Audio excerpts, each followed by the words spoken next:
I was just Well, you asking. did. Too late. Insult very much taken. Hey everyone, it's Kristi, and welcome to tonight's Kristi and Kevin's Happy Hour, where we are going to be engaging in a beautiful destruction of Sargon of Akkad. And with me, as always on the Happy Hour, because it wouldn't be a happy hour without him, is my co-host Kevin Logan. And Kevin, how is that for a professional intro for you? Fuck you, Tom. Oh yes, that's right. I did pass on the message I saw from Tom in the chat before Kevin arrived, which was fuck you, Kevin. And so, yes, salutations back to Tom. But how are you, Mr. Logan? Fucking sweaty. Oh, yeah. It's hot. It's summer. Yeah. Summertime, and the living is humid. Well, exactly. But you're at least, I mean, you're used to it being from North America and that's true. And now the continent. You do have some warm weather. Whereas here in England, we're, as I said before, we're so rainy and cold. We're a kind of fur-covered, semi-aquatic, almost looking at a race of human otters, and we're not used to this nonsense.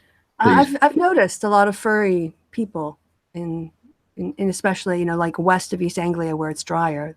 You kind of get an otter look. Yeah, it's Cornwall. Oh, down there it's otter madness. Absolutely. Well, they were the ones who came up with the whole hipster look.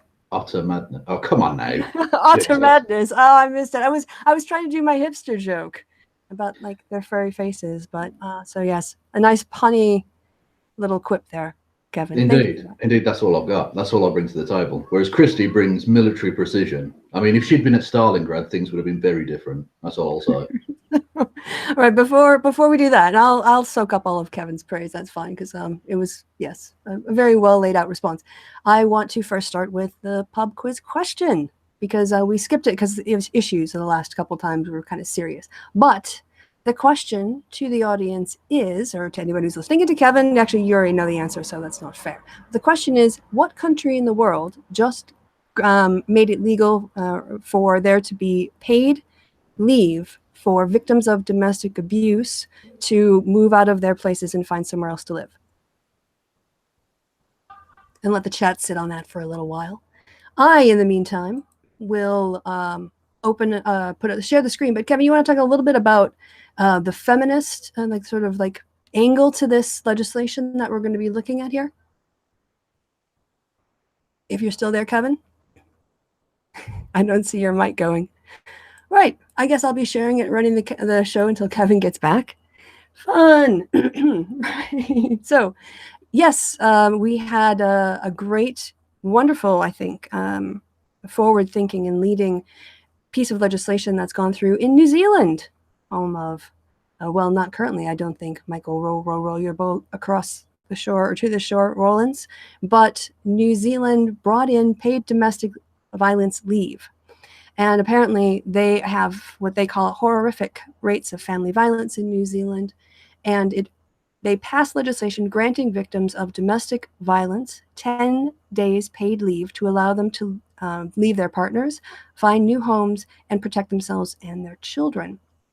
So apparently there were some concerns or whatever else about the cost to businesses, but the legislation eventually went through. They mentioned that New Zealand is one of the highest rates of domestic violence in the developed world. And also that I know one of the things I wanted to point out was the new legislation states any person experiencing domestic violence will be entitled to 10 days paid leave from work, in which will be in addition to standard holiday and sick leave. And they don't have to sort of come in with proof. They don't have to provide proof of their circumstances. And they'll also be entitled to fast tracks, flexible work conditions designed to ensure their safety. Things like changing their work location, their email address, and having their contact details removed from the business's website. So these are all, I think, very sensible things to try to help people who are in abusive situations, and also to say it's not gendered. This legislation applies to everyone. So have I waffled on long enough for Kevin to come back? No, he's disappeared entirely. Well, I assume, let me just check the Facebook message to see if he's left me any message. He has. I'm going to read it. Oh, this was from before. So, no, he was just responding to an earlier message. Well, I guess then the thing to do would be to go on. Our plan was And Kevin's not here now to help me. I assume he'll be joining me again here shortly. He's just probably had his computer shut down because he didn't have his laptop plugged in or something. Actually, in the chat, can you take bets on why Kevin cut out? Because we do know he has a habit of sometimes running his laptop when it's on the battery and not always noticing or when the battery's just about to go. But what we are going to be doing in this show is I'm currently bringing up the screen. We were going to be, oh, you already heard the dulcet tones of Emma Watson. We're going to be looking at a video by Sargon of Akkad, and we are going to be responding to it. Now, in particular, I've already watched this, and I guess as long as Kevin's not here, I'll riff on all the things that all right, so someone brought this to my attention and I went to check it out, and what I did actually was, if you share my screen here, open up the transcripts.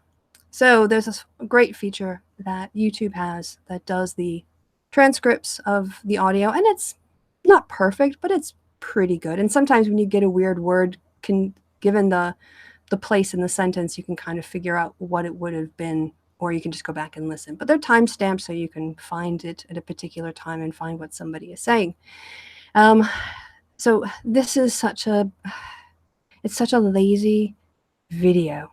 It's such a lazy video, and there's so many symptoms of it being a lazy video, including a whole lot of fluff and not a lot of examples, but a whole lot of opinions that are not grounded in any evidence. And then there's this. All right, is Kevin back yet? Kevin, if you're watching from the chat, like, I can't see you guys without seeing. No, he's not. Oh, this is a nightmare. Right. So when he put his sources in, these are his sources. You can see right here. It just starts, and he just slapdash pasted them all in.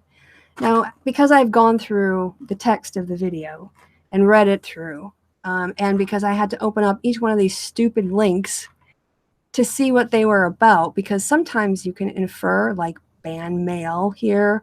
It's a Wikipedia link here. Something about feminism. But there's no thematizing this. There's no titles. Honestly, if an undergraduate student would have handed this in, this would have been definitely nil point on marks in terms of referencing your sources. So, sorry, I'm going to stop sharing for a second. Kevin has been gone for a long time. Sorry, guys, I'm just going to check. I'm going to, when this goes live, I'll take this, I'll edit all this out and then just like a little while later. Let me message my co-host. Where are you? Right, so let me share again. And if he doesn't come back soon or message me, I'm just going to have to, I don't want to do it without him. But on the other hand, I don't want to leave the audience in limbo either. Right. So the basic premise of this, I think what happened is Sargon needed to put out some more content. He went to the well of easy things to just crap out. He had a bright idea to do a Google search on the word feminist or feminism and ban, and collected a series of headlines which don't really have any kind of theme to them. I don't know what order he decided to put them in, or if he just sort of took them in the order he found them. But what he does is not go through instances here and point out what people are saying and evaluate the news coverage to look at, whatever points are presented. He pretty much just uses these sources as a backdrop for a rant where he's simply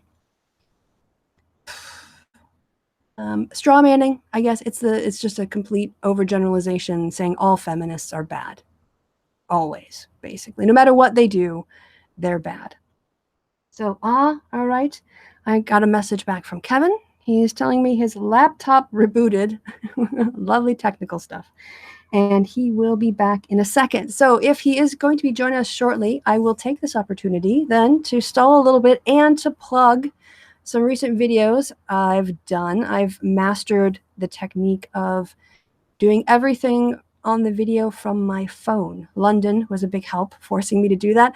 That Piers Morgan video was entirely done on my mobile phone. And if you've watched it, you'll know that there are, like over 50 times that Piers Morgan interrupts Ash Shakur. And each time I'm on my mobile phone, like screening, pinching to get the screen bigger and larger to put in every time he interrupted her, not just like put in all those different cuts, but also time them to his interruptions. Oh, it was so much work. That was like 3 days of work. So like I said, London made me very proficient. As a consequence, I'm building on those skills, and I've started off this sort of spoof thing. It was just going to be a one-off, but then I just started to see more examples of it. So it's called fact checking, and then there's whoever I'm fact checking. The first one was Lauren Southern. The second one was Jordan B. Peterson. And I've gotten some really good feedback from those. So I will continue to do them. You can go to the channel now and check those out. I'm going to again stop sharing. Still no Kev. Right. Well, I think my phone just went off. Let me see if that was him.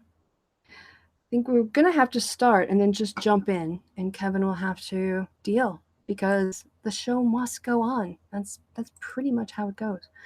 So we're going to talk about this the first part of the video. I didn't do a word count on this. If I had more time and interest, I probably would have done a word count on this, because he actually spends a good, I want to say, third of the video, might be a quarter. We can look at the timestamp if we remember. But they're on 2 different segments, part 1 and part 2. Part 1 is wah, my penis, part 1, and then the second one is wah, my penis, part 2. And the general critique is that he's making massive claims about how evil feminists are because there are changes or challenges to the traditional sort of, either the objectification of women or discussions about the sex industry. So without Kevin, he'll just have to jump in and hopefully interrupt when he arrives. I'm sure he will. He'll hear something, and if he has something to say. The first bit of this, like I said, is mostly going to be him. I'll play it and then we'll break it down. Was appointed. Oh, let me start at the beginning. Make sure got there all the way to the start. All right. I was appointed as Goodwill Ambassador for UN Women 6 months ago. And the more I've spoken about feminism, the more I have realized that fighting for women's rights has too often become synonymous with man-hating. And my recent research has shown me... Hey, you're back. Apologies to everybody, yes. Welcome back. The answer is New Zealand. Yes, it is.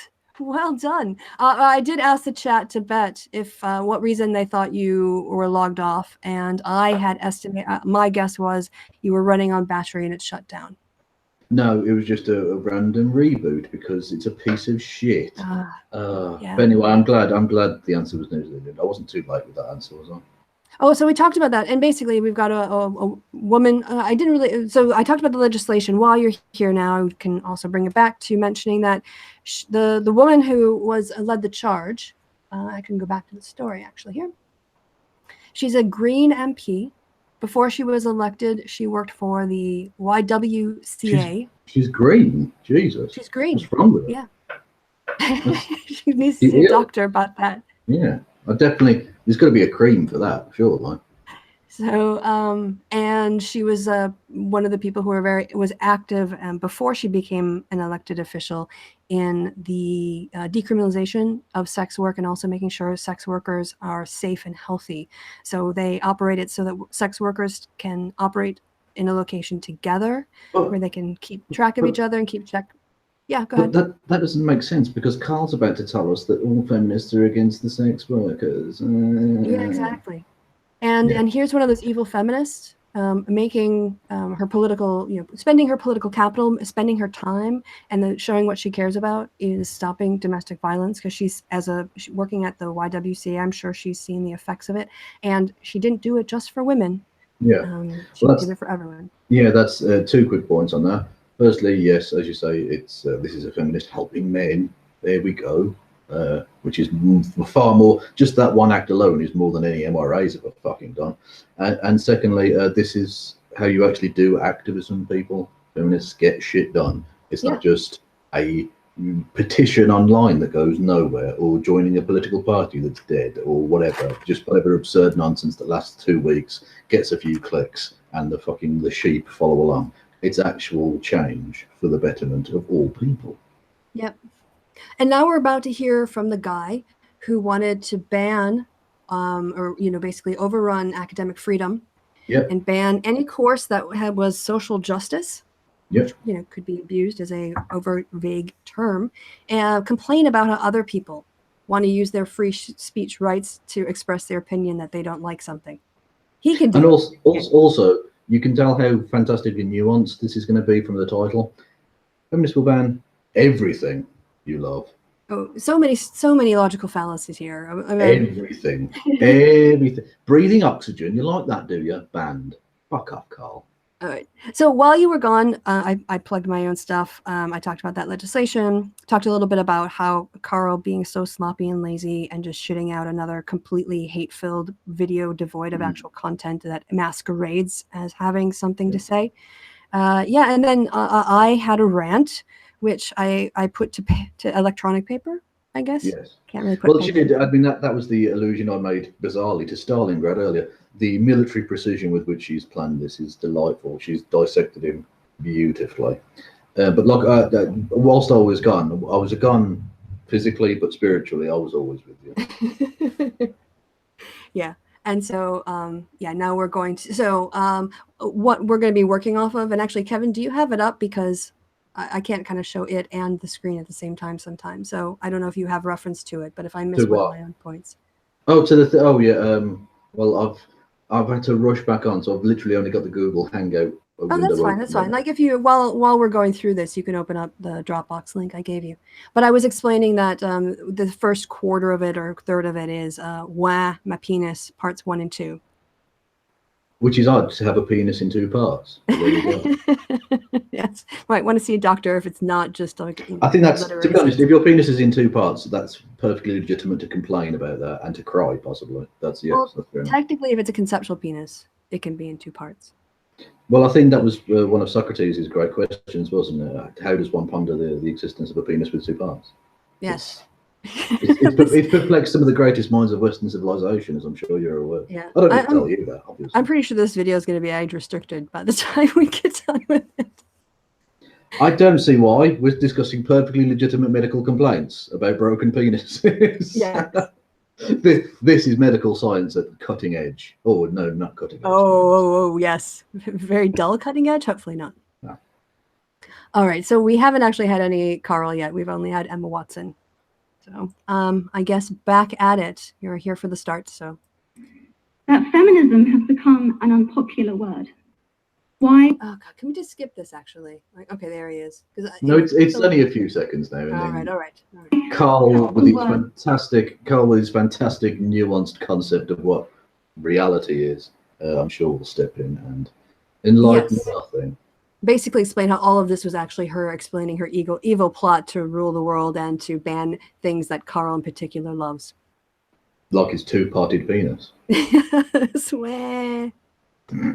Become such an uncomfortable one. As part of my continued effort to try and explain to feminists why everyone hates them, we will look at... Can we pause? That's the first sentence he says, why everyone hates them. Everyone. Not your rabid fan base of scumbags, Carl. Not those. No, everyone. Everyone in the fucking world. He meant his echo chamber. Yeah, exactly. Yeah. Everyone in his echo chamber who agrees with him. I mean, yeah. And he's going to talk later about how feminism is a religion, but sometimes he acts like he leads a cult. It's very similar to cult, but with 1 letter changed. Yeah. Kurt. I'm saying he's Kurt. Yes. That's... Right. So yes, on with again how feminism is apparently so evil. Feminists will ban everything you love. Everything, everything. Where is Seth Andrews yelling about this as unnecessarily hyperbole? That's the source of outrage culture. Well, Carl doesn't make his rinky shrinky, so he's That's clearly true. not. He's not going to complain about that. It's only the women that don't make him erect that he has a problem with. When you like, yes, X will do everything. It's just okay. All right, we already know it's lazy and it's propagandist clickbait. So, And they'll do it in the most ridiculous way possible. For example, claiming that strip clubs constitute a form of psychological abuse against women. So feminists naturally want to outlaw strip clubs. Draft guidelines set by the official Scottish government. yeah. Jesus. Okay, so I'll let him finish this and then we'll show why he's wrong. Strategy deems stripping as an act of violence against women and girls, which is pretty incredible because it's my understanding that you're not allowed to touch these women while they're performing. They classify lap dancing, stripping, and pornography as acts of violence, alongside physical and psychological abuse in a relationship, rape, child sex abuse, human trafficking, and workplace sexual harassment. Can we just go back there and notice he's saying that it's feminists who are doing this, but the actual clip he shows, I don't want to have to listen to him again, says it's the Scottish government draft. So is he thinking that the Scots are entirely run by feminists and they just don't know it? It says draft guidelines set by the official Scottish government strategy. Yeah. In his own thing. It's not feminists doing this. Indeed. Also, note the emphasis he puts on the word rape, because apparently it's really bad rape, but it's okay to, say I wouldn't even rape you to people and stuff. That's fine. That's super duper awesome. There's an interesting question to be had about this. I read around this topic looking for information because I wasn't sure if it was illegal to touch women and not. And I think it is in England and Wales, but I couldn't really find information on Scotland. And I think that's part of the reason why they wanted to bring this in. So I'll just bring this up now. And I've turned off my screen because in these notes, I swear all the time. And so I didn't want to put that on screen. But what I've got here, and I'll put the PDFs in the description box below and give them to Kevin, is a PDF from the Scottish government. And it was saying on their point 3, and I'll give you on page 1.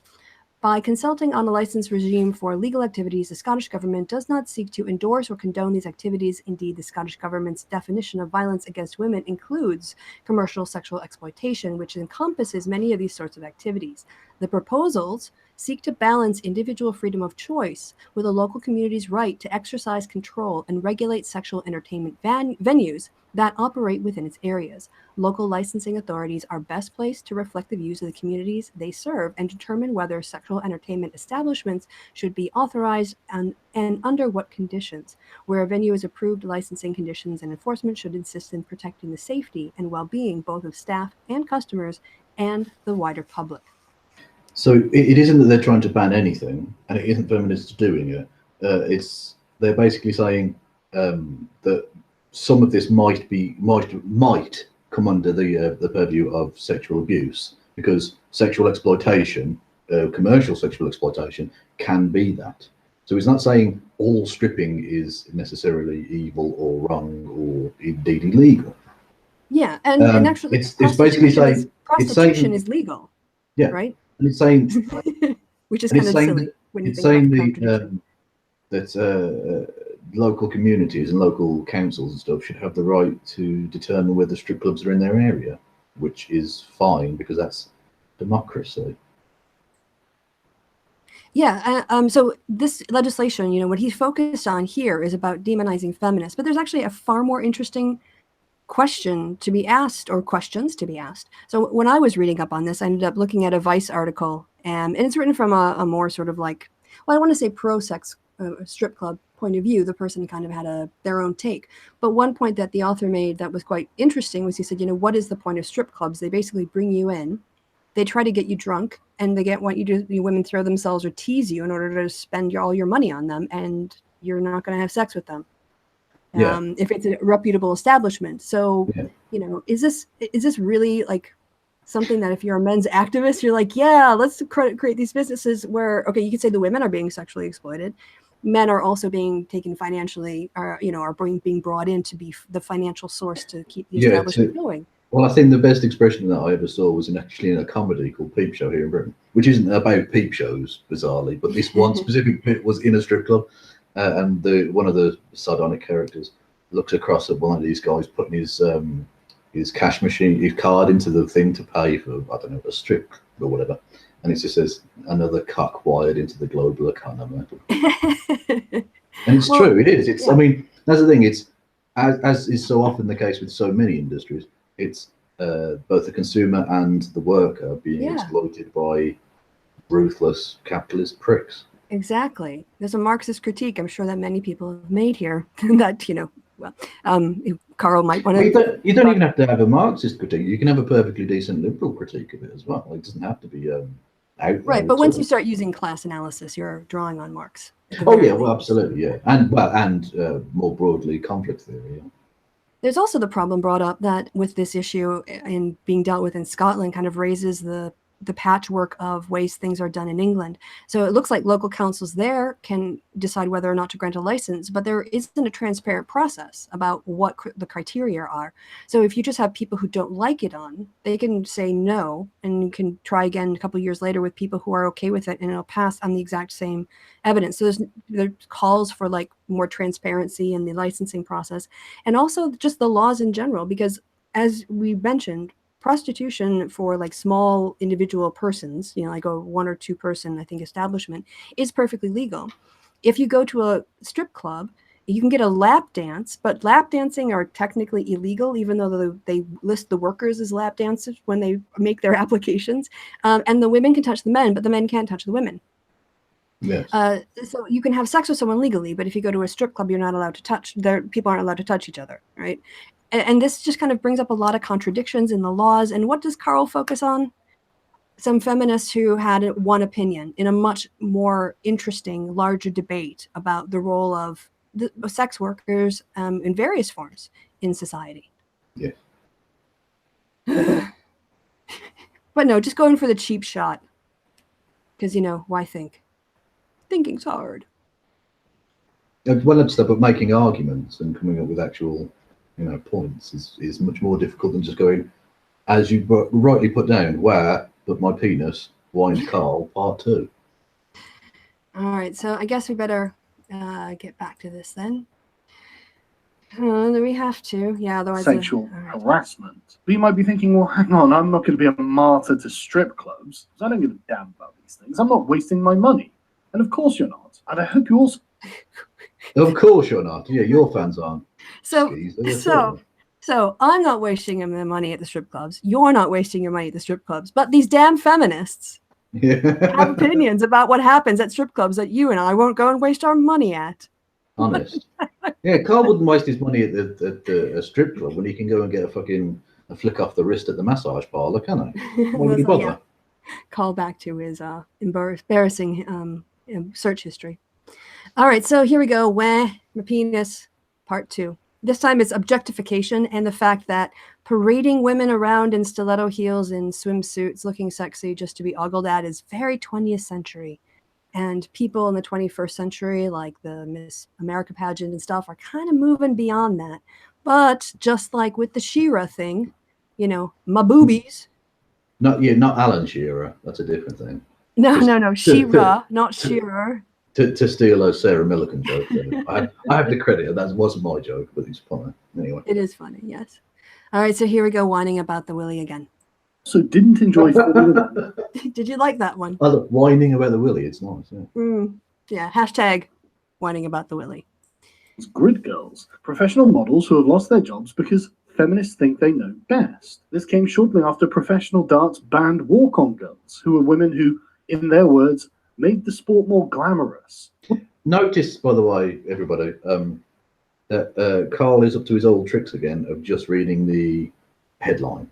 And I assure you he is, because some of the articles he cites, which we'll get onto some of the links in a moment, he's clearly not actually read them, because they actually make some interesting nuanced points, like interesting pieces of journalism about just sort of mildly interesting stories. But Carl's just read, oh, X, Y, and Z banned, and I thought, well, that's conclusive then. Don't need to read any further than that. Just as with the last example, where he had blamed it on feminists. Sorry, I've got a frog in my throat. He blamed it on feminists, but in fact, it was the Scottish government's draft that he was making a reference to there. He didn't actually, that I remember, even quote any particular feminist. This decision to take the end the long-standing practice of using walk-on girls was made by a guy who runs Formula One. His name is Sean Bratches, and he said that while the practice of employing grid girls, so respectful of women, adult women, has been a staple. Pit stop hose. Yeah, absolutely. Right. Has been a staple of Formula One's Grand Prix for decades. We feel this custom does not resonate with our brand values. Excuse me. Yeah. I know you're American, but Grand Prix.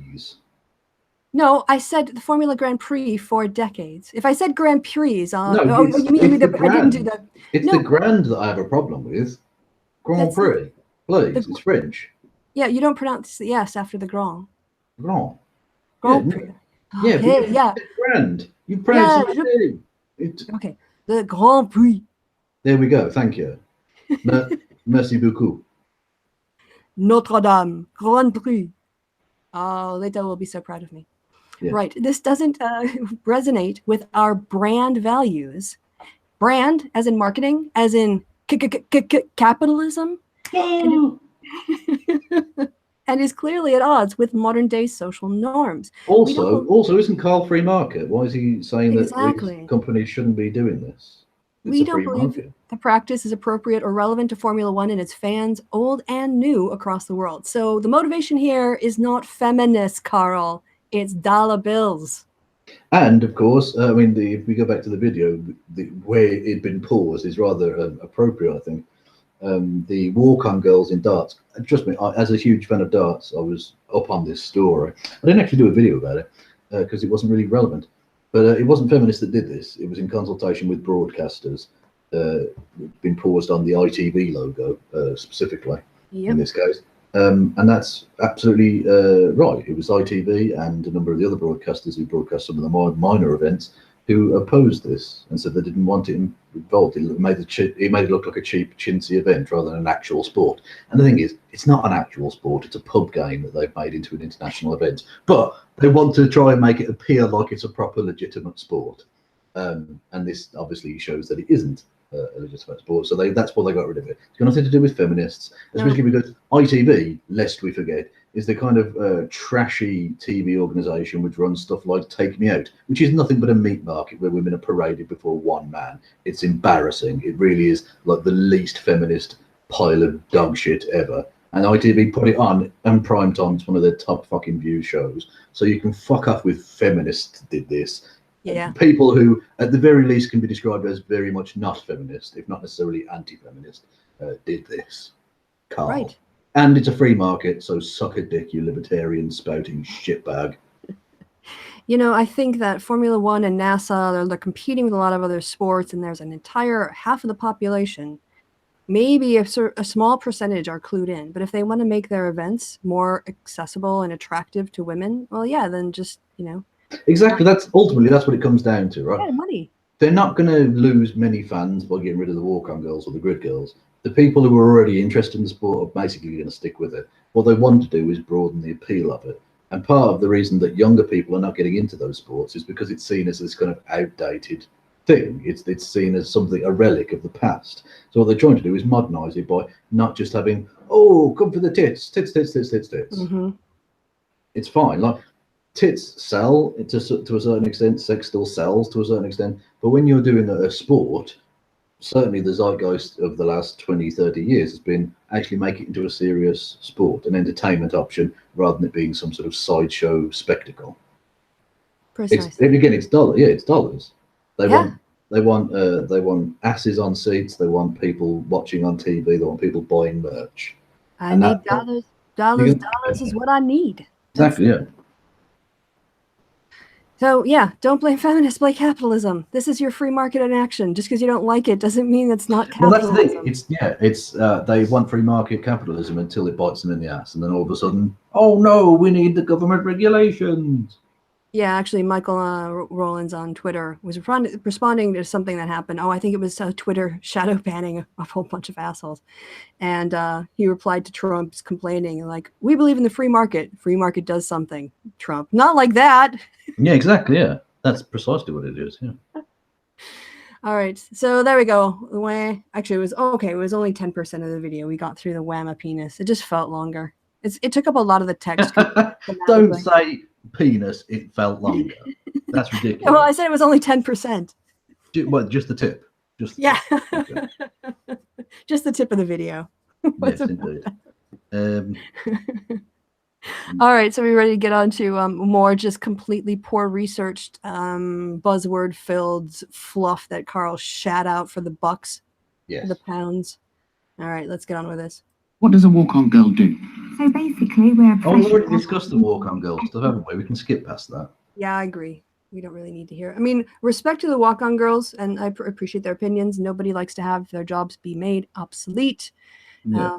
But I think they seem like very bright, energetic. You know, they're on TV, their personalities, they will land on their feet. It's probably with something with longer-term career options. I don't know what the shelf life is of a pit girl. So indeed. Hopefully this will be the end of the ladies and their appreciate their opinions. See, Carl can take that out of context now and say, see, she wants the end of all women. That's the end of ladies. No, they have the right to complain And and be upset, just like coal workers. He literally does that at the end of the video, if we get that far, where he takes out of context a female MP saying, look, it's literally like a 1.5 second clip he takes out of context. Brilliant. Yeah, I actually have another fact check I planned for that already, so I don't want to give too much of that bit away, but yeah, he completely misrepresents her. Yeah.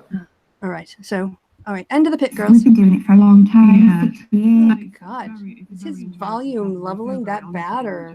Well, I'm afraid that Yes, really it doesn't is. matter because we have a stuffy old feminist. Carl, level your damn audio when you mix. Come on, make an effort here. Professional, be a professional. People are paying you money for this.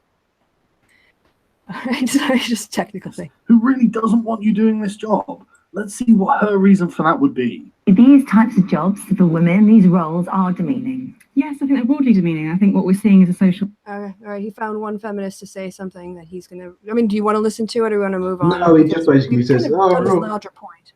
Oh, yeah. Go on, skip past all this. Silencing men. No, actually, we're just trying to keep to the show to 1 hour. So anyone who wants to go watch, I would recommend go watching the original video. Exactly, yeah. And also, shut the fuck up. If you want to do an analysis of the video, you do it. Yeah, fuck it. No, and by the original, I mean the original ITV clip, not Sargon's video. Go watch the full thing. Yeah, exactly, yeah. All right. So, getting on. It's one of the million he's sloppily just copied and pasted without putting any theme or any fucking... I mean, I think technically, what I will give him credit is I think it's chronological, but even so, he doesn't actually separate them out into like ideas or anything or give you any idea. You have to click on all of them to find what you were looking for. Yeah, and he found like one person saying a thing. Okay. Yeah. So were there groups of women? Like, was there a petition? Was this like, a letter writing campaign of 15 people that got news coverage in, for balance? No, it's a think piece on Vice or something. Probably. All right. Okay. So yeah, back to Sargon. Really, is it demeaning broadly to women to have attractive models walk on stage with sportsmen? Or is it broadly demeaning? Yeah, exactly. Why can't I look at the boobies while I am also watching whatever else it is that I'm watching? Boobies everywhere. Where's my male privilege? Exactly. Yeah. Oh, and I close the window on the Vespa. So yeah, of course, straw manning and asking rhetorical questions. Like, she's not there to answer. So why don't you just speculate wildly on her motives, Carl, and go to the worst ones you can think of that fit already within your worldview? How about you do that? Because that's actually what he does. If we go back, because he basically sort of says... Oh, let's not go fucking back. Jesus Christ. No, just 2 seconds. I'll use the whole transcript thing. We've only got one live, Kristi, for fuck's sake. Because it's the old feminist are feminists because they're ugly argument. Yes. Oh, yeah, exactly. He's regurgitating Victorian anti-suffrage propaganda. Yeah. I mean, he calls other people regressive, and literally he's pumping out propaganda that was old 100 years ago. Yep. So here we go. Anti-feminism right out of the 19th century. Whoop, whoop. Attractive models walk on stage with sportsmen. Or is it broadly demeaning to frumpy old feminists who feel insecure about their looks and their fading attractiveness? Is this any So there you go. That's another straw man argument. He can't deal with arguments. He just has to attack the person. He's so intellectually pathetic. Yep. Yeah. And that you say that I was an insult. No, that's just a description of his argumentation. You know, Yeah, exactly. Yeah. Well, what's an insult is literally saying, "Oh, you're ugly." All right. It's also So an okay. homonym, by the way. Right. So it's actually more of a, it's about 3.5 minutes out of an 11-minute video. So it was about a third. There was quite a lot of text, I thought, on this topic, but we're just going to skip ahead because I'm tired of, we've done this. We know the issue, and it's basically Carl's opinion that he should be able to look at boobs whenever he wants, I guess, you know, like we shouldn't have any That's thought the about core of the like, problem. what that says about us as a society and the way that we objectify women and what girls think seeing that growing up. And then the effect it has on them and the way they think they're meant to operate in society. Yeah, why would we want to think Also, about what I those will say is with the, I can't really, I'm not a massive fan of Formula One, so I'm not entirely sure how it works in terms of the on the ground with the pit girls thing, but it's incredibly seedy, the darts thing, what they do with the women. They have them going on and drunken crowds of men lynching at them. I mean, it's really unseemly as well. That has to be said. Okay. Put into the mix for what it's worth. Just Yeah, as yeah. the- Well, did you've my watched way more experience of- darts than I have. Well, you claim that, but I mean, I think secretly you love the arrows. You absolutely love it. I'm up late night with my TV Exactly. still on 3 in. Exactly. We all know you've got a life-size poster of Martin van Gerwen. Don't be silly. Okay, so let's get back to the video and here, because there's so much more stupid we have to get through. It's making money for men. And the really important part there is the for men part. And so naturally, these women need to be banned from doing their jobs. And again, it wasn't this person on the television who had that choice. It was a guy making a business decision. Yeah, Just exactly. to want to reinforce this here. It was the men who were making the money that made the decision. Yeah. Twat. Here's another way to look at it, Carl, right? It's unnecessary labor expenses. So to be more efficient as a business, they eliminate things that don't add to the bottom line. Yeah. Capitalism, baby. That's how it works. No more boobies for you, because capitalism, it's not profitable anymore, right? Oh, that would be amazing if taking away the boobs made him into a socialist. That would be amazing. Carl becomes a fucking tanky because they took the boobs away. Well, they've already got Jordan Peterson on the whole equality of outcomes when it comes to the redistribution of sexual access. So Carl is probably far behind. The redistribution of boobs. That's yeah. What they need. Yeah. The distribution. Oh, nice. Okay. Yes, we'll go with that. We'll go with that. Okay. Screw their livelihood, screw their freedom of choice. Again, he's just making up things in his head that bears no relation on what any real feminist thinks. He's just fantasizing here and talking to himself into a mic, and people pay him money for this. Yeah, it's embarrassing. These so divorced from reality. Feminism has made the decision for them. No, Again. no, they haven't. We're the bosses of these companies, the bosses of Formula One, the bosses of the PDC, the bosses of ITV. Those are the people who've made these decisions. Because regardless of what you think, Carl, the feminists aren't actually controlling things. Exactly. It's all the people with money. They don't have influence on a great many things, of course, but they don't actually run these companies. But when feminists actually try to use their position as consumers in the market to leverage companies to do things they want, that's terrible. Even though he literally pushes the, frankly, rather hollow libertarian bullshit about ethical consumerism, that basically you choose with your wallets and therefore you can have a say on how these companies are run. But then when people do it in a way he doesn't like, i.e. taking away boobies, oh no, my cock's in 4 pieces. Yeah, basically feminists said, hey, that's kind of objectifying. And the company said, we've thought about it for a while. We've done some analysis. We think we're going to end these positions. And Carl goes, the feminists did it. And it's ultimately, it's not even the feminists, even if it's the feminists campaigning for it, it's they lived on like, what do they call it? Audience participation surveys and stuff like that. where they'll have took the opinions of people, the vast majority of whom won't be feminists, because I assure you the people who watch darts, the vast majority are not feminists. The vast majority of people who watch football or Formula One are not feminists. And they've come to the conclusion that it's seen as old. It's seen as like a relic of the past. That's why it's been taken away. It's not that we live in some sort of feminist grund hellhole. It's that people don't want it. It's seen as archaic. So Well, it's being removed. Don't tell anyone, Kevin, but secretly I've been assigned Burkina Faso as part of the feminist world order. So. Oh, really? Oh, well, we can be. What did you get? I got Senegal, so we can both be right. west coast of Africa. Nice, beautiful thing. Yep, we're in league with the Illuminati, you know. All right, moving on. All right, some more delusional fantasy waffle from Carl coming right up. Because ultimately, this is about feminists having control. And there is absolutely no limit to what feminists would control if given the option. You see, it just flashed up the headline there. Yep. You didn't read it. It didn't tell us what that was about. Clearly, the headline is all you need to know. You don't actually need to read it. I'm sure the entirety of that the argument being made in that article was just those 5 words, wherever it was on top of the page. Don't need to read any further. Why bother? Yeah. Actually, what I'm going to do is I'm going to let it run because he's going to just name a whole bunch of things that he's claimed feminists have tried to ban. And then I'm going to click off and I'm going to go through them. And I'm going to tell you. Yeah, okay. Is that all right? Yes. All right. Feminists would ban pornography, The Star of David, a documentary critical of feminism that promotes men's rights, a video game about picking up women, a rapper from going to Australia because he has, quote-unquote, misogynist lyrics, Sleeping Beauty, because apparently the prince didn't ask for consent, Father's Day, because Father's Day is for men. The absurdity of things that... Okay. So, yeah, he just throws up headlines. He just puts all of that on feminists, unnamed straw feminists that he's built in his mind where they live with their blue hair and their ivory towers.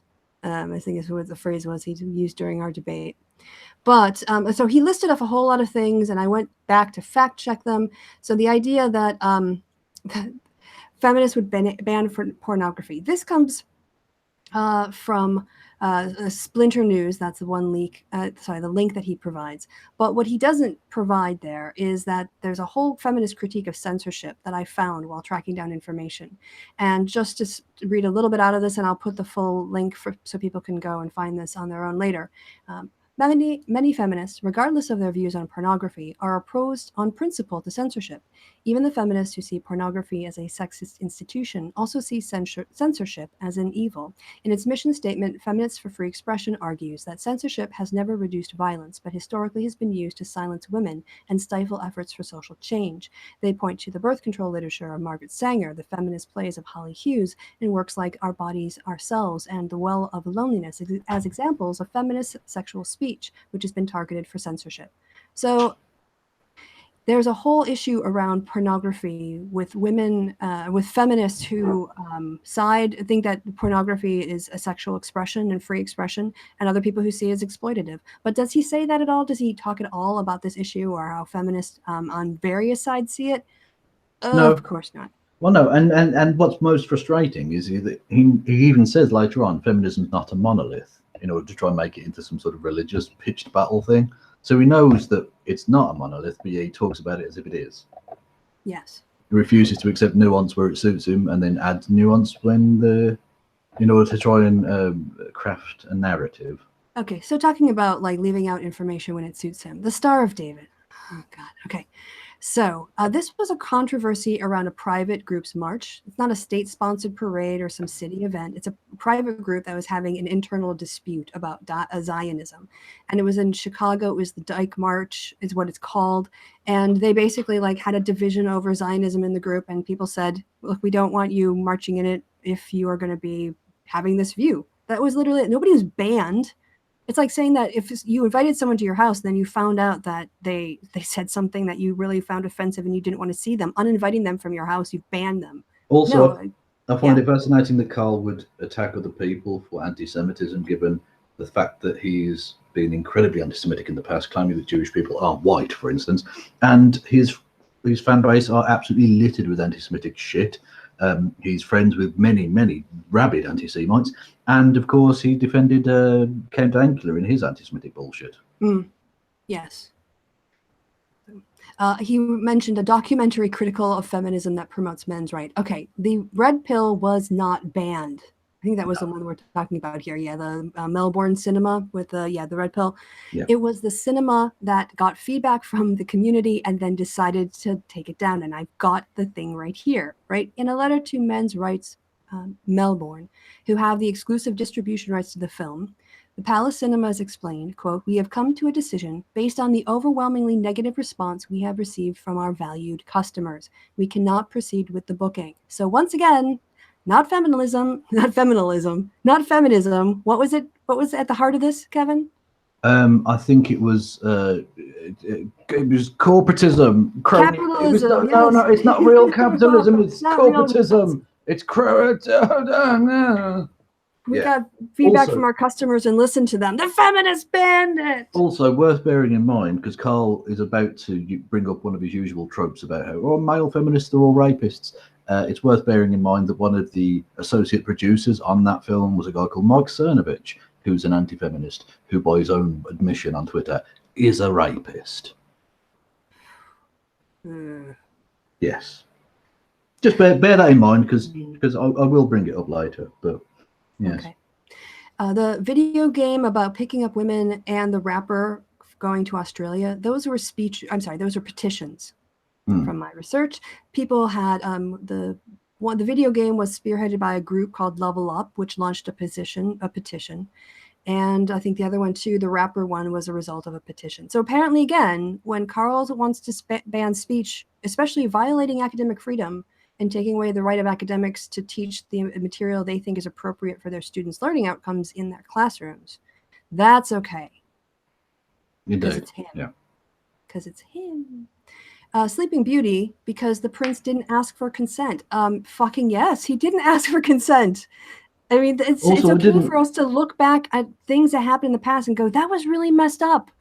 Yeah. If some teenage boy came into, a young female family member room for Carl, and that guy kissed his family member while she was asleep when he didn't know her and she didn't know him, you think Carl would be okay with that shit?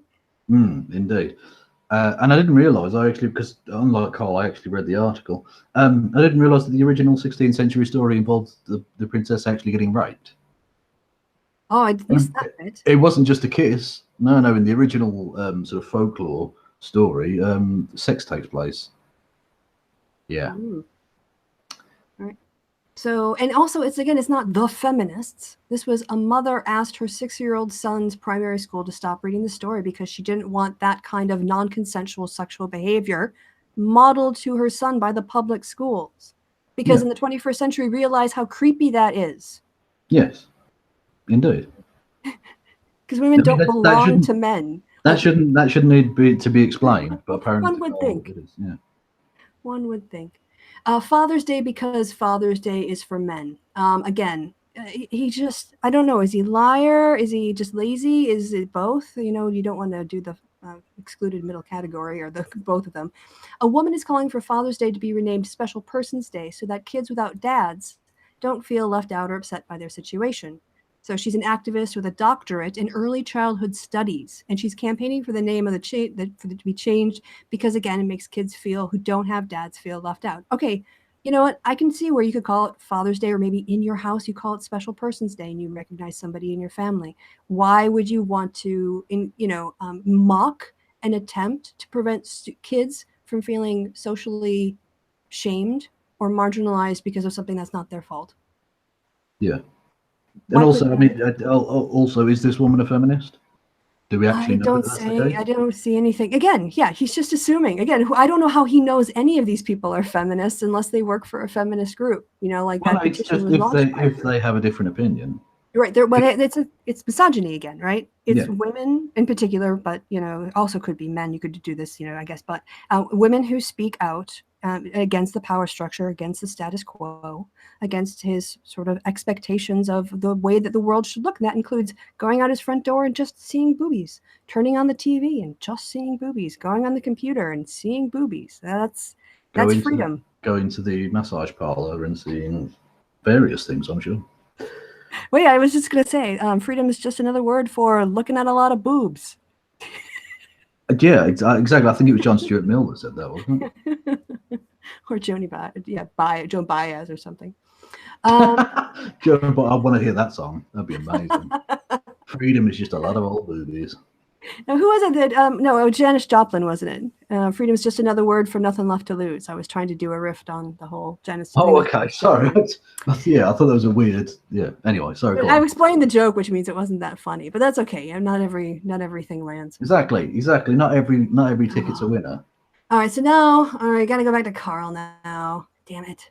Well, the next two he brings up are, and I know we're going to have an afterbar. I'll look to it. The next two I want to actually sort of talk about a little Okay, good, because I've been talking a lot and my voice is getting tired. So I will let you have a bit of a rant. So let me go ahead and screen share and then go back to the screen. Feminists want to go as far as clapping, because apparently clapping triggers anxiety. So instead we should all use jazz hands. And don't forget to ban.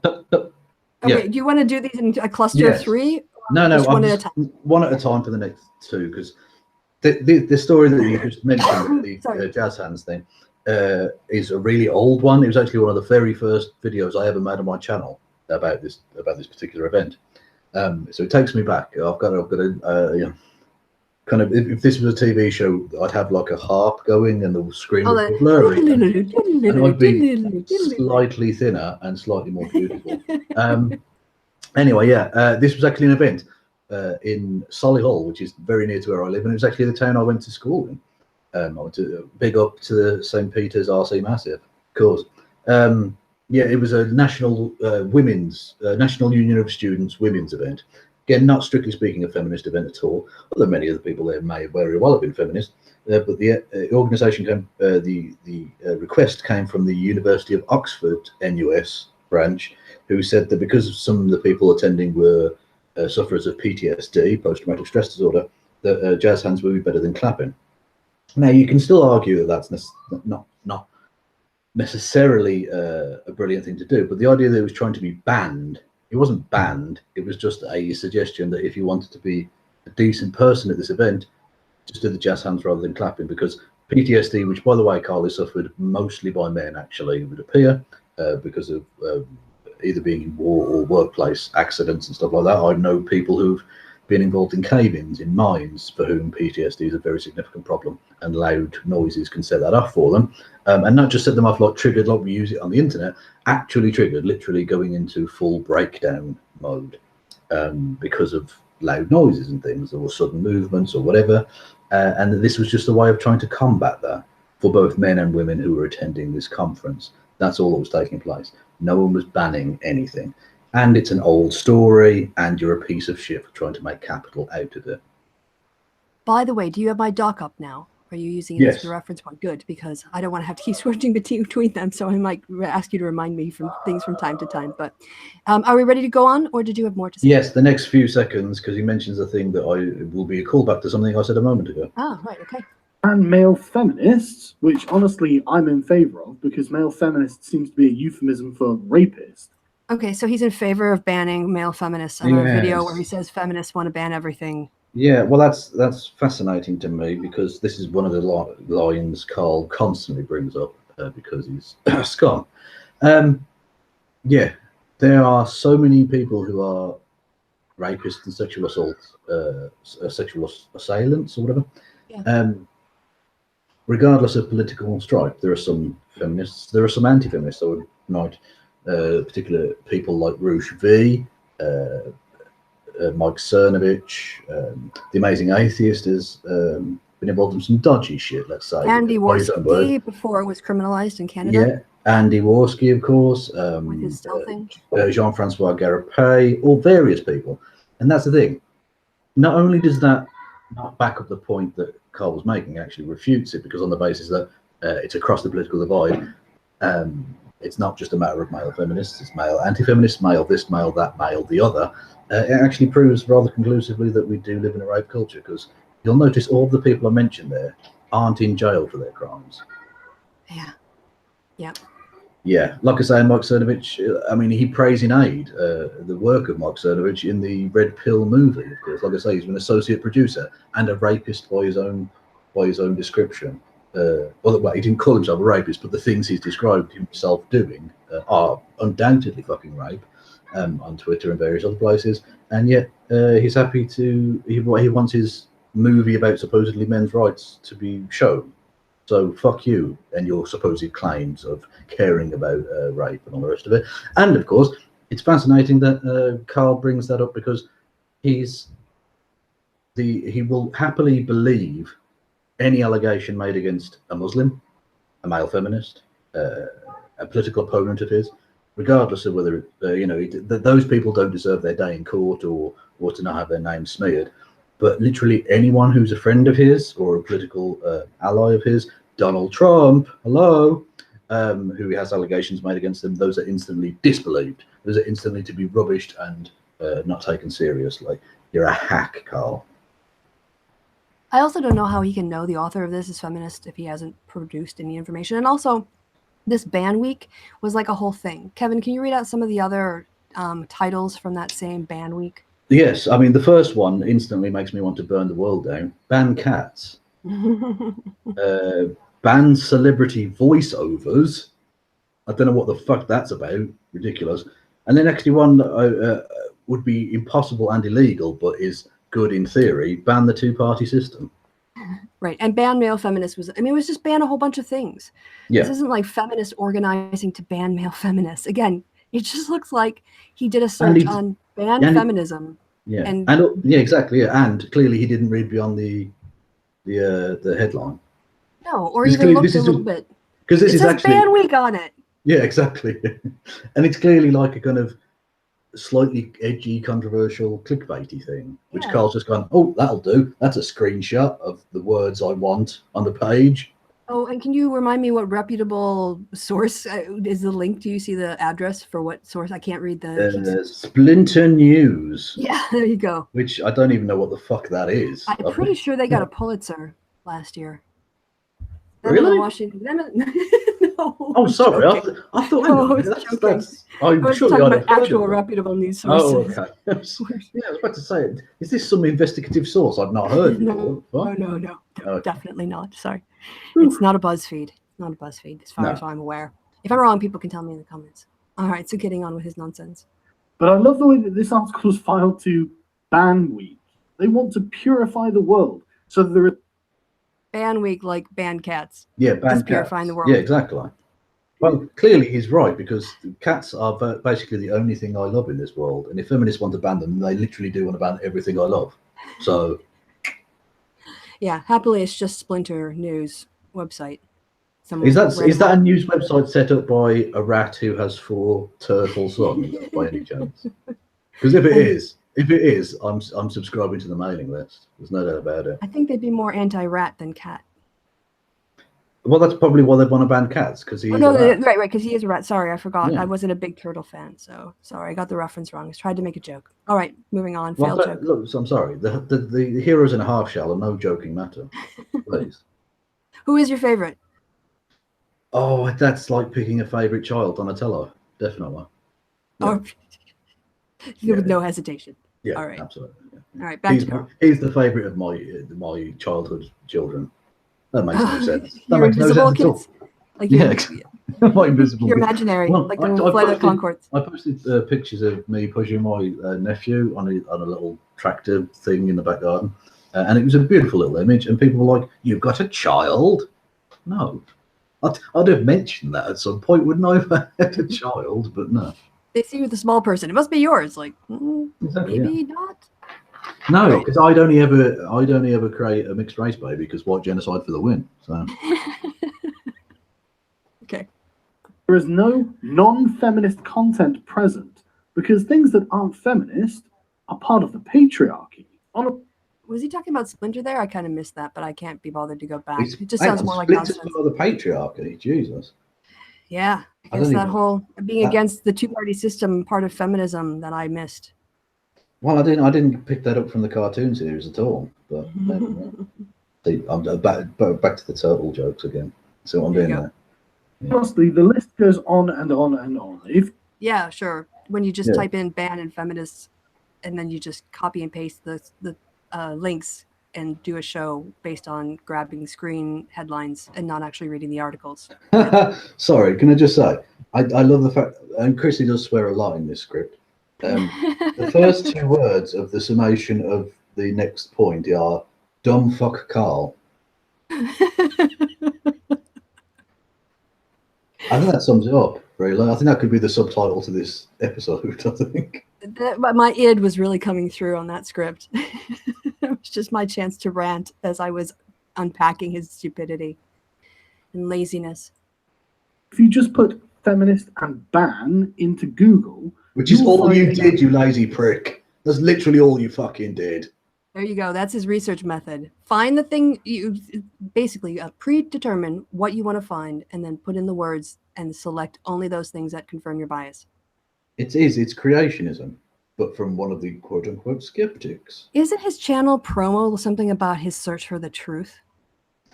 Some bollocks like that. Yeah.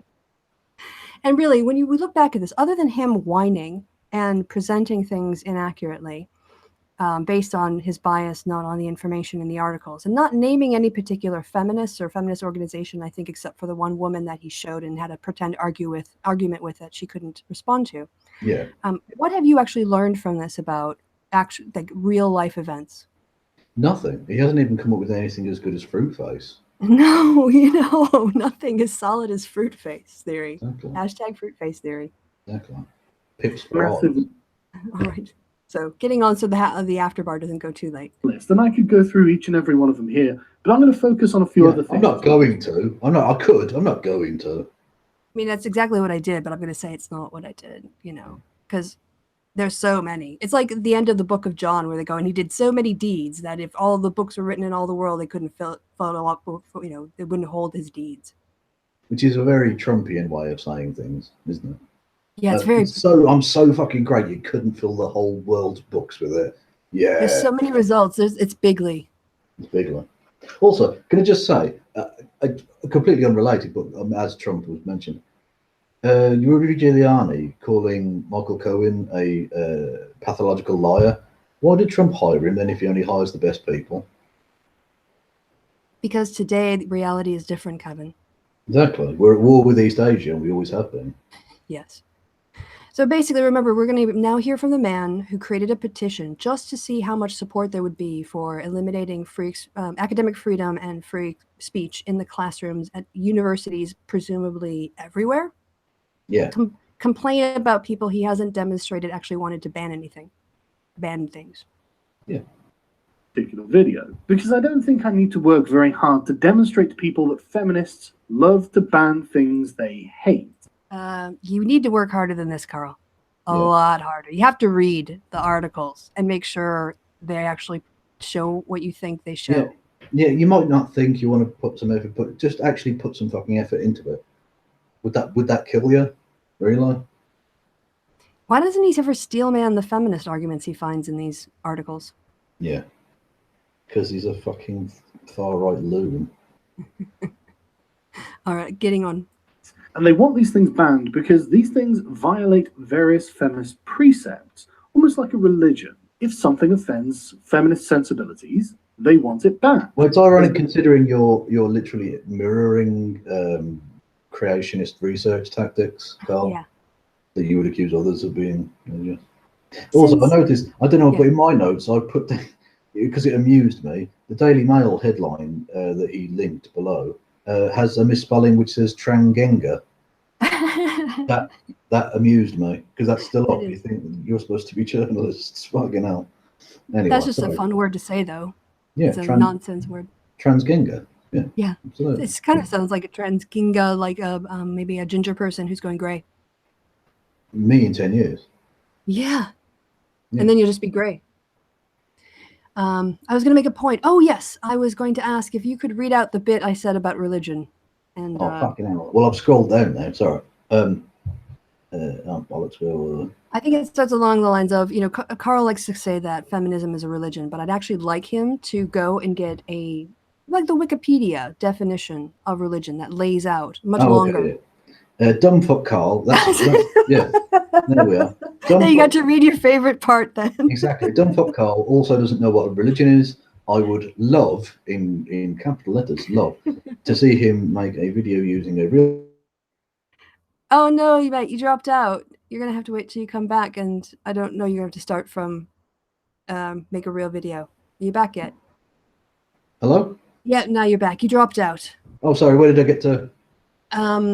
I'll just start. I'd like to see him.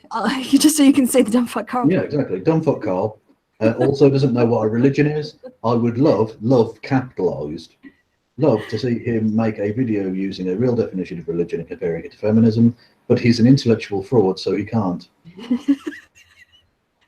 And then I think I included there the link to the Wikipedia religion definition. Oh yeah. Wiki. Religion may be defined as a cultural system of designated behaviours and practices, worldviews, texts, sanctified places, prophecies, ethics, and that's not me saying Essex with a lisp, by the way. That's ethics, or organisations that relates humanity to supernatural, transcendental, or spiritual elements. There you go, Carl. Feminist challenge. I'm throwing down the gauntlet. You show me, based on that definition, how feminism is a religion. And if you prove it, if you demonstrate it with credible evidence, I'll say you're right. So there you go. Feminist challenge. Issued live on air. Boom. Boom. That gauntlet has been thrown down. Okay, so are we going to get on with this? Yes. All right. No question of it. They just want it gone. And of course, this is a one-sided deal. When feminists are being banned from, say, editing Wikipedia articles about Gamergate because feminists cannot tell the truth about Gamergate, they're outraged. How dare you ban the truth about Gamergate? Your entire career is not telling the truth about Gamergate. Can we get to the end of this segment and then we'll debunk him? Because I did that really, really complicated thing of reading all the way down to the end of the article. Wow, So. wow, you're crazy, woman. Reading the I entire think we've got ourselves a reader. we don't take kindly to readers in these parts. What you reading for? All right, back to let's get over the rest of this wiki thing and then break it down. us from editing your articles in order to slander and lie about our political opposition. You can. Okay, so again, Kevin, I'm going to have you pull co-host duty here because I've got it written out. But I'm just so lazy. You wrote it out, but I have to read it. I mean, it's almost like you want me to contribute. You want me to contribute some effort into this fucking process. Jesus. There's bolded text that talks about it being an update or correction, and then the last lines kind of talk about what mistakes they were correcting. I'm just bold. There's no bold text there. I don't know what you're talking about, woman. I'm just going to read the whole thing. Right. Okay. In the wake, hang on, that's ARBCOM? Is that what we're talking about? ARBCOM issue statement. Oh, hold on. I can go back to it because I've gone off my screen now, so I can. In the wake of the proposed decision, ARBCOM released a statement reaffirming its intention to ensure that the editing experience is civil. The characterization of. Yeah, skip right down to the end before it says "F you" and your lies. It's got an asterisk near the last paragraph. This article was amended on the 28th of January 2015. An earlier version gave the impression that the bans had been finalised, and a quotation suggested that no pro-Gamergate editors had been banned from the site, and that no feminist editors remained active. Fuck you, and your lies, Carl. Yeah, you didn't have to read that part. No, I did. That wasn't even my choice at that point. That's just... I'm like Ron Burgundy. You can't give me a script. And then you won't read it. I'll say anything. Yeah, so that correction has been out there since 2015. You're lucky I'm not reading out the fucking links. That's frankly. Yeah, that would be boring. https:// No, stop. So the correction basically said that the feminists weren't all kicked off. And it was there were people on both sides who ended up being reprimanded or whatever. Yeah, so there was basically a small editing skirmish, which they fixed by getting rid of the dickheads. Yeah, fine, okay. And all I had to do to find that out was read to the end where the words stop. Yeah, but there's the problem with the word where the words stop and the headline is that there are words in between that, Right, and Carl and doesn't want pictures. to read those words. Well, there are Yeah. pictures, but there's not, unfortunately it's not all pictures. There are words, and Carl struggles with the words. All right. Okay. This bit is okay. The lack of self-awareness. Oh Jesus Christ, we're about halfway through. Fucking hell, we've got an hour and a quarter. Can't Bollocks. Stop in the middle now. Not when it's so good. That's what she said. Hey. We haven't done it. That's what she said this week. So I'm glad one finally came up. Yeah, absolutely.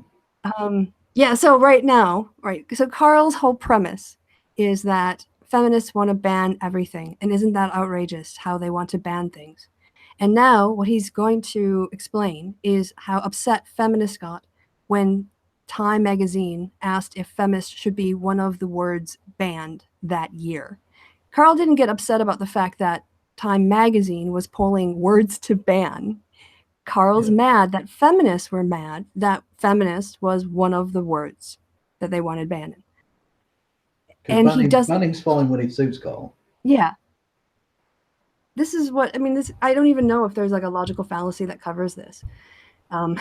It's so meta. The argumentum ad twattum. Well, it's like meta level hypocrisy of him being outraged about being outraged. These people are outraged about a thing he actually should be outraged about. Yeah. I feel like I'm watching Inception all over again, or the Rick and Morty episode, which I actually like better. Okay.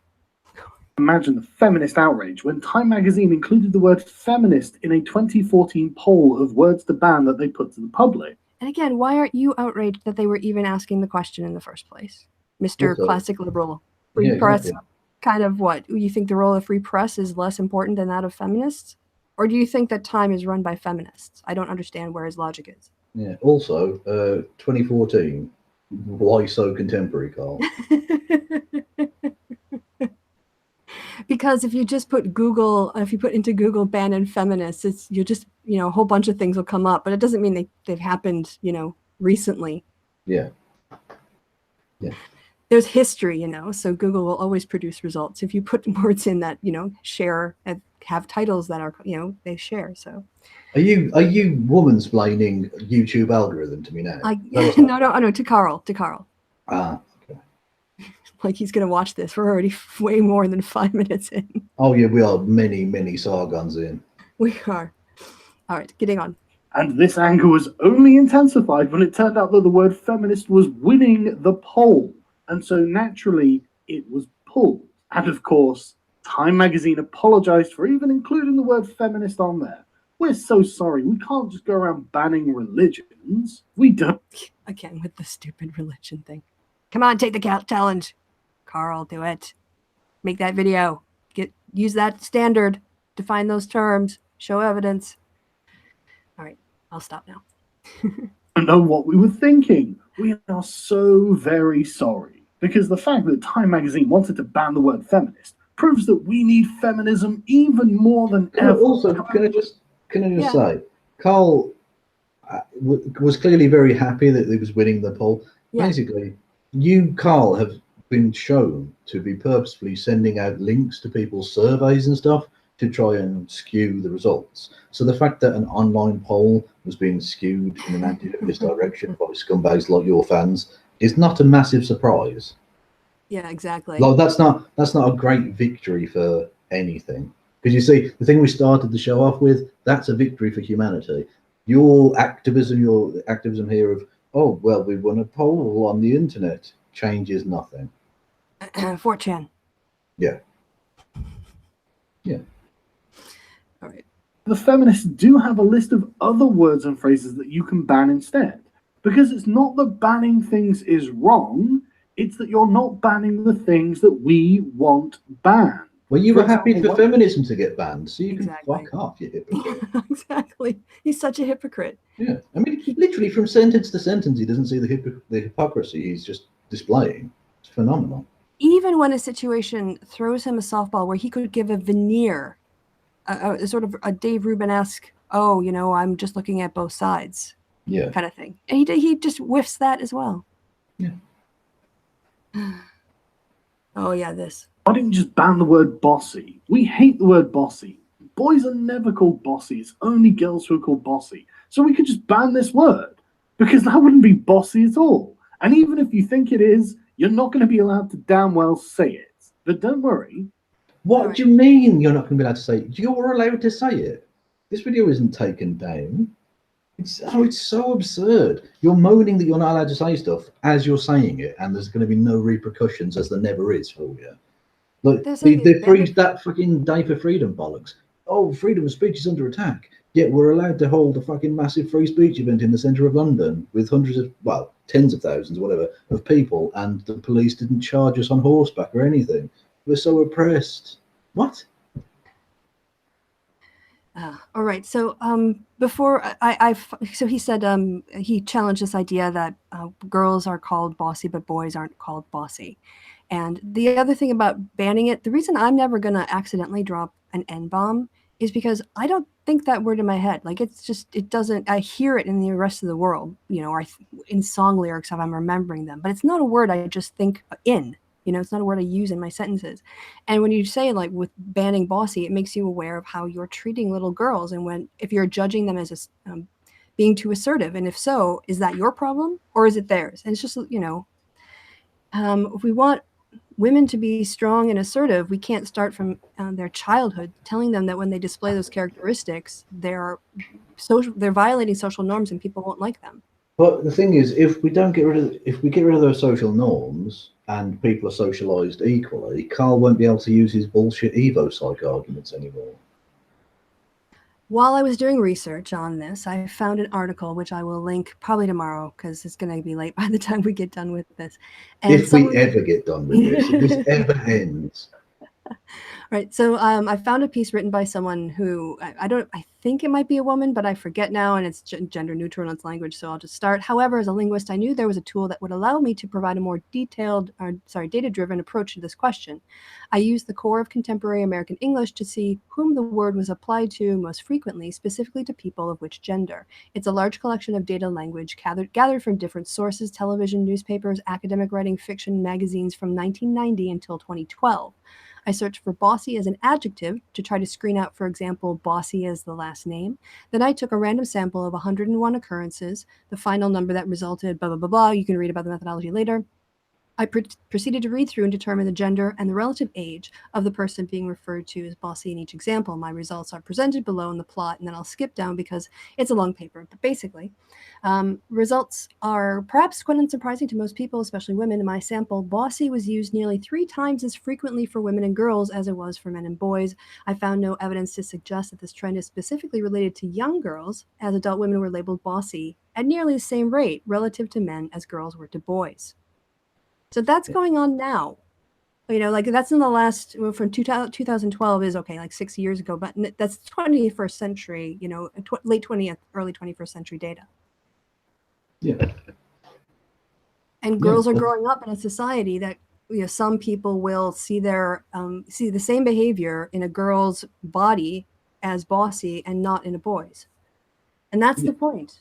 And Carl knows if you really want equality. Carl knows that. Yeah. He doesn't care. He knows it though. Right. Yeah, so well, he doesn't care about your moral outrage or societal goods or the future. Or, you know, not being a pandering piece of shit. Yeah. And actually realizing everyone's human potential, not marginalizing it because of the body they were born into or who they love. All right, moving on.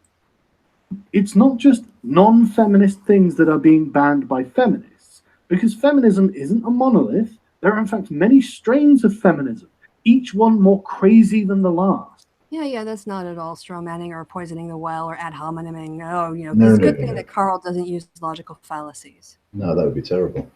I wish we had a bell for every logical fallacy, but then we'd never get through the video. Also, it's interesting that when he was talking earlier, he was talking about it as a monolith. Now it's nuanced. Now it's not the monolith because he's found some stories that don't fit the monolith thing. So he's grouped those together to talk about, look at these feminists, they can't even agree with each other. They're so terrible. Exactly, because we're an echo chamber when we agree, and we're eating each other when we disagree. Yes. Double bind. Welcome to, basically like what feminists criticize about the way that women are structured in societies in double binds. The current feminist sect with the majority of cultural power within the movement is intersectionalism. It's intersectional feminism that really has the reins of power at the moment. And how is he measuring that? He doesn't say. Just the general feeling he gets as an expert on the subject. Who are these feminists? He doesn't say. Hmm. Just these feminists as a monolith, and now as you said, eating each other alive.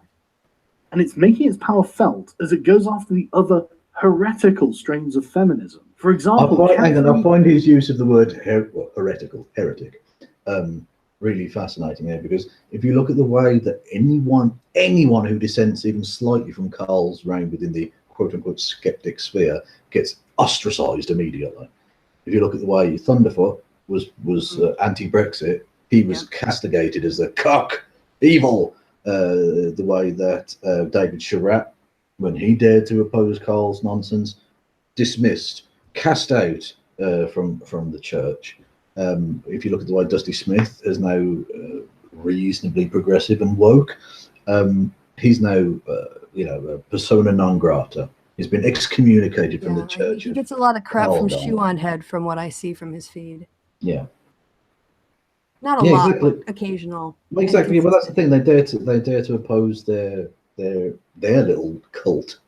Mm-hmm. So that can't be tolerated. That's haram. Yeah, they're haram. Yeah.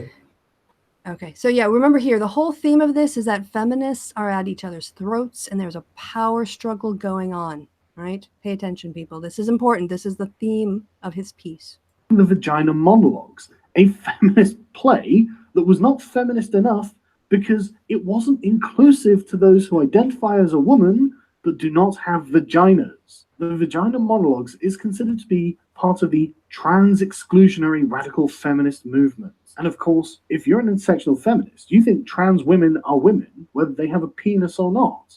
You can't have the Vagina Monologues playing at your college. Definitely exclusionary to women who have... Also, it's interesting that Karl definitely admits what a transphobic streak of shit he is there. Because if you're a feminist, you believe X, Y, and Z. So clearly he doesn't believe that trans people are the gender they state that they are. So fuck you, Karl, you transphobic piece of garbage. So once again, I did this thing where I read. That thing where you read between the headline and the end of the words. Exactly. Oh, exactly. So and what I found was time, Krista. Well, yeah. Who needs empirical facts about the world to make videos? You could be spreading white propaganda, white power propaganda, or fucking silly Nazi names or something in that spare time. But here I am checking up on Karl's bullshit. Yeah. Right. So I found this. It's called a statement regarding the student-run production of the Vagina Monologues from December 2015 again, because, current events. So I'm going to read the first and the last paragraphs, and I'll provide the links as I will for everything else below. As a women's college with a long tradition of educating women leaders, Mount Holyoke College supports students in establishing and governing their own organizations, which include peer input through open discussion, considering and respecting all viewpoints. The student organization the student organization theater decided to forego its annual performance of the Vagina Monologues after evaluating input from peers about the production and concluding the play was not inclusive enough of various perspectives on race, class, and gender identity. They then decided to do an alternative production called The Student Body that includes student-written monologues on womanhood, gender identity, sexuality, and shared lived experiences. Sorry, I cut out everything. This is longer than I thought it was. But anyway, it's important. On January 22nd, a second student group announced that it would organize an independent production of the important feminist play and presented the Vagina Monologues in its entirety. A third student group produced another play in the same month titled The Naked One Monologues from Beyond the Binary. The student-run performances of these three plays and the cooperation between the groups are representative of Mount Holyoke's diverse and inclusive community, and the college celebrates this. So they all got along, I'm sure, Karl's horror. And there was actually still a showing of the Vagina Monologues, so they didn't even ban it, Karl. They didn't even ban it. Again, he's so bullshit, and this is why I was like swearing so much in this, because he's just, unconsciously, knowingly or unknowingly lying, and people need to call him out on this bullshit. This is ridiculous. Yeah. This is such, Alex Jones is crazier, but Sargon is lazier. I think Alex Jones puts some thought into staying current and up on events and knowing what the facts are to construct a conspiracy. Yeah, that's true. It takes more effort to construct a crazy conspiracy theory than to do screenshots of a headline while you rant over it, not having read it. Are you saying the vagina monologues was an inside job? Oh, you're not going to get much better conspiracy / vagina puns than that. There we go. We mix it up. Where else would you get a combination of Alex Jones and the vagina monologues? Exactly. Only on this show. Exactly. Now we got to go back to Carl, don't we? Oh, I hit the wrong button. I don't want cameraman up. Make this go away. All right. Share. Go back. So, all right. More of his crap. Okay, we're almost 8 minutes in. And the TERF movement has been really feeling the force of feminism recently, as Twitter's been banning women against trans ideology. And what they mean by that are feminists who are not intersectional. And this goes as far as you can even imagine this going. For example, the Cooperative Bank banning feminists who are trans exclusionary from using their services because they've barred transgender people from becoming part of their movement. The question of course. So a group that discriminates was basically said, we don't want to be associated with people who discriminate. There were social consequences for their behaviors. Yeah, two quick points. Again, Carl, free market capitalism, which you supposedly support, so you really don't get to complain, you piece of garbage. And secondly, note to everybody out there, if Carl is supporting your group is shit. Your group is, let's say, on the wrong side of history. Carl is supporting the TERFs here. I think that says a lot. Yeah.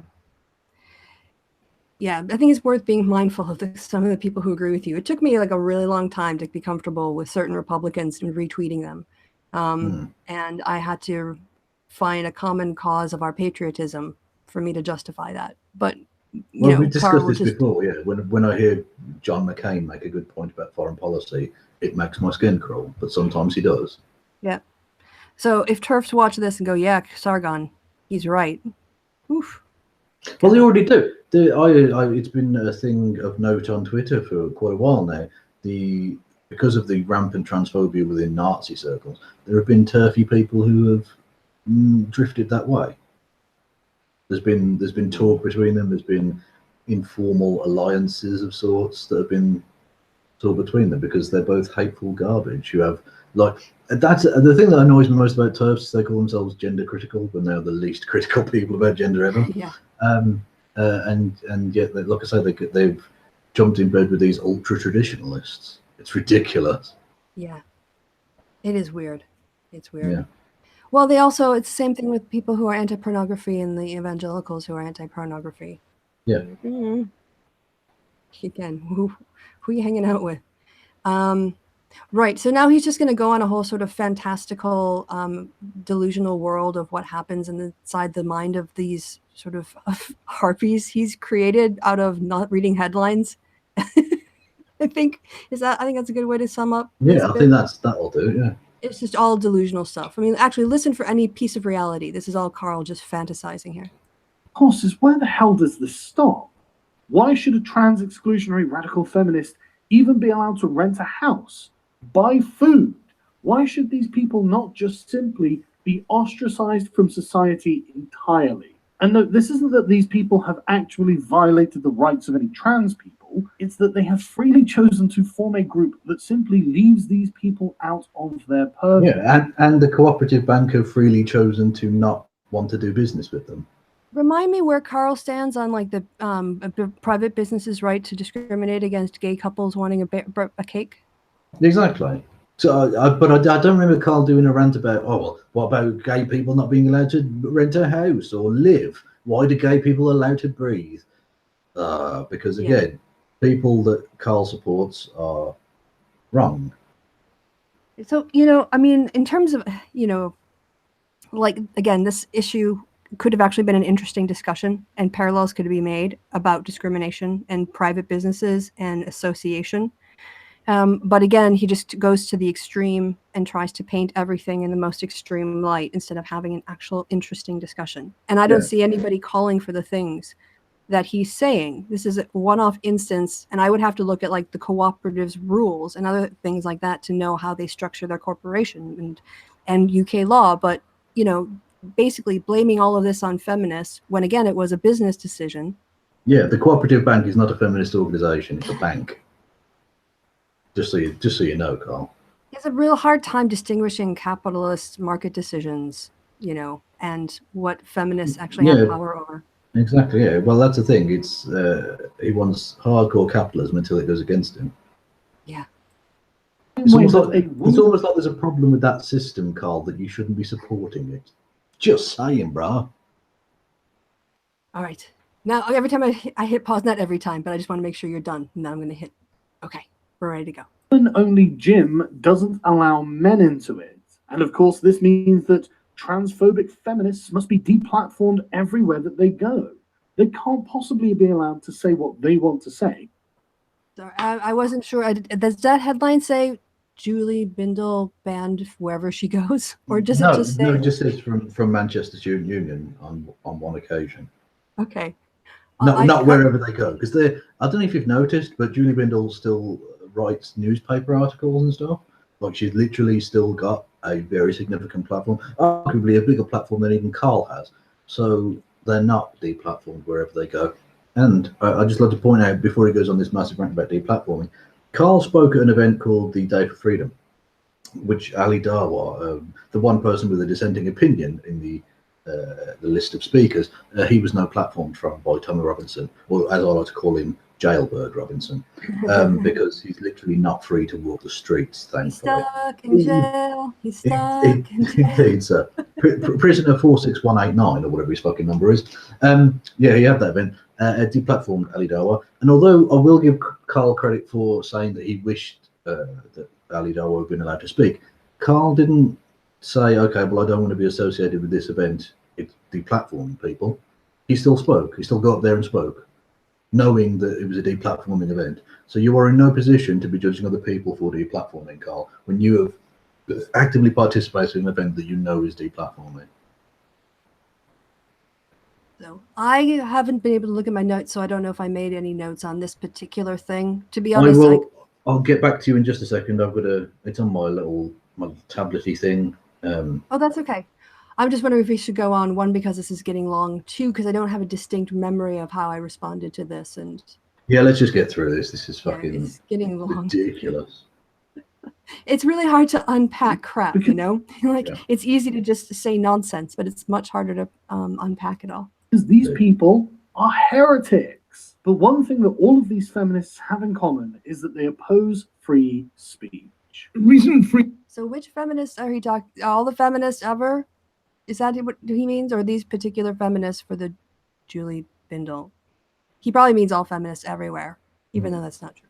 Okay. Yeah. Free speech ranking survey by Spiked so that 94% of UK universities have censored free speech in the past year. Is Spiked and is that a good source, really? You're supposed to be a journalist, Andrew Neil. Fucking hell.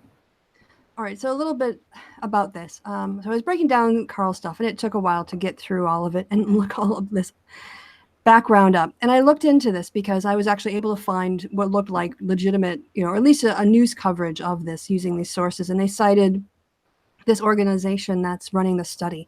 And I went to their website, and it's very basic. Like, the descriptions basically just have sort of the shape of a building in red, and 90% of them or whatever, with names of universities are in red. But it's not clear to me, like, what their methodology is, or how they code things, or how is a red card different from a yellow card, and how many incidents and over what time period, and does it matter who initiates the decision? So when I looked into it further, I was able to find they had a quote that because one campus student union decided not to offer the Sun and a couple other brag, like tabloid papers. I think you have the list, Kevin, on the piece of paper. There were 3 of them. Because the student union made a product decision. The Daily Mail, the Sun, and the Daily Express. Okay. They changed that university's entire code to red as having violated free speech because of a market decision. And that seems like total bullshit to me. So on my lunch hour, I actually, like, they have their contact information, like, for more information about the study. So I've written to the principal person. I'm like, hey, yeah, I saw your stuff. I'd really be interested in seeing your data. I would prefer it in an SPSS format, but I'll take whatever you have. That's fine. And also any supporting documents about your methodology and your operationalizations and all that stuff.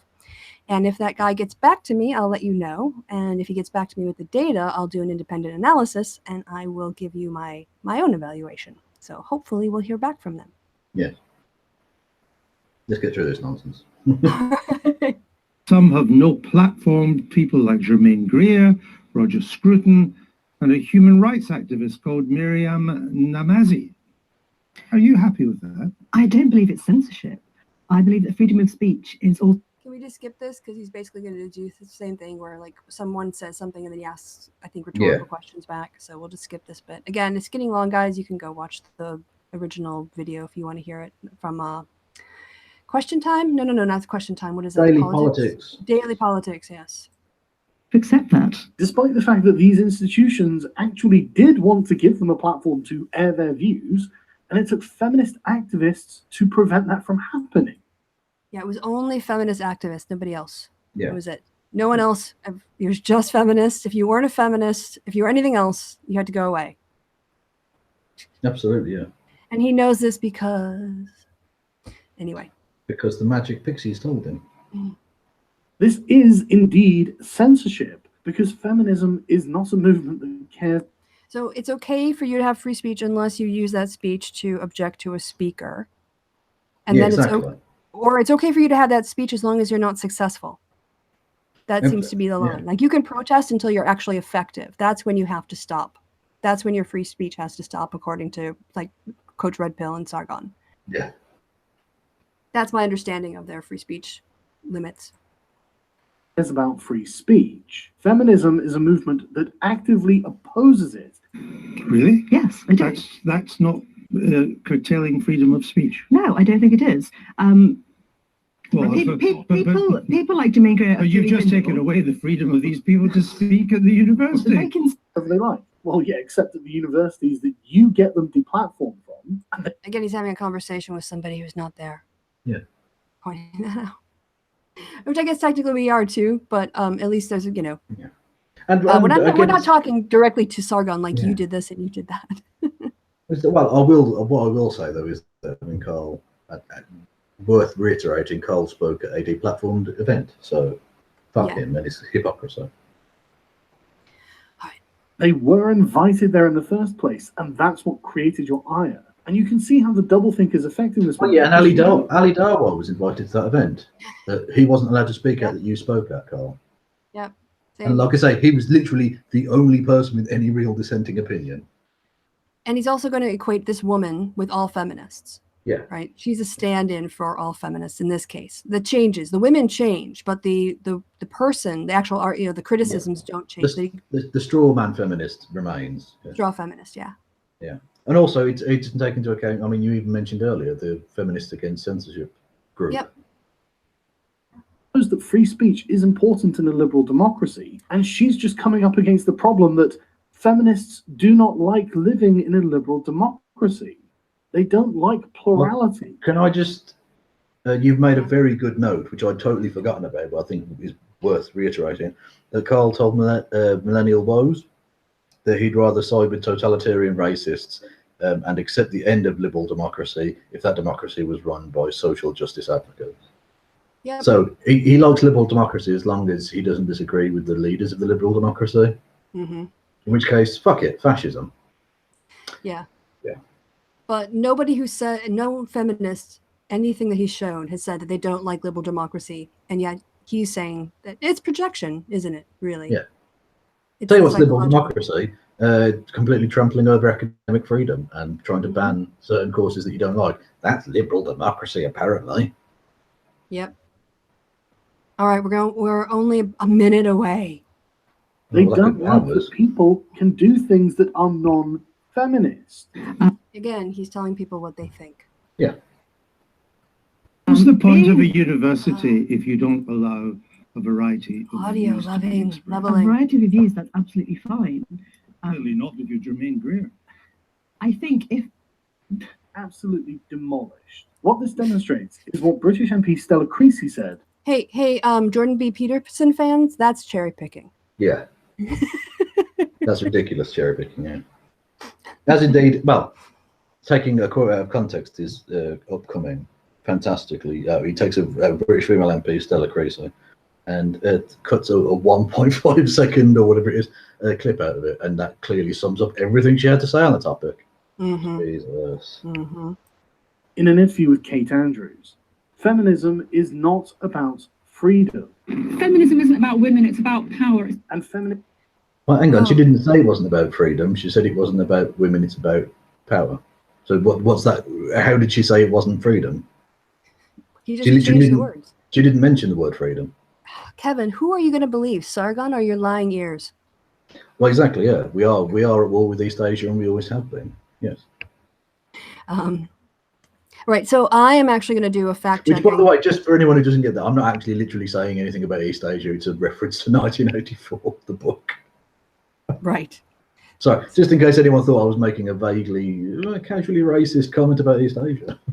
Maybe they might have thought you were doing a bad kind of reference to The Princess Bride, but well, no, Cinderella, not Cinderella. Sleeping Beauty. Never get in the war. Never get involved in a land war in Asia. What? But only what? What the fuck are you talking about? Have you not seen The Princess Bride? I don't think so. About never go up against a Sicilian when death is on the line? Oh. Was it the one? Was it the, never play poker with someone who's named after a city? Is that No.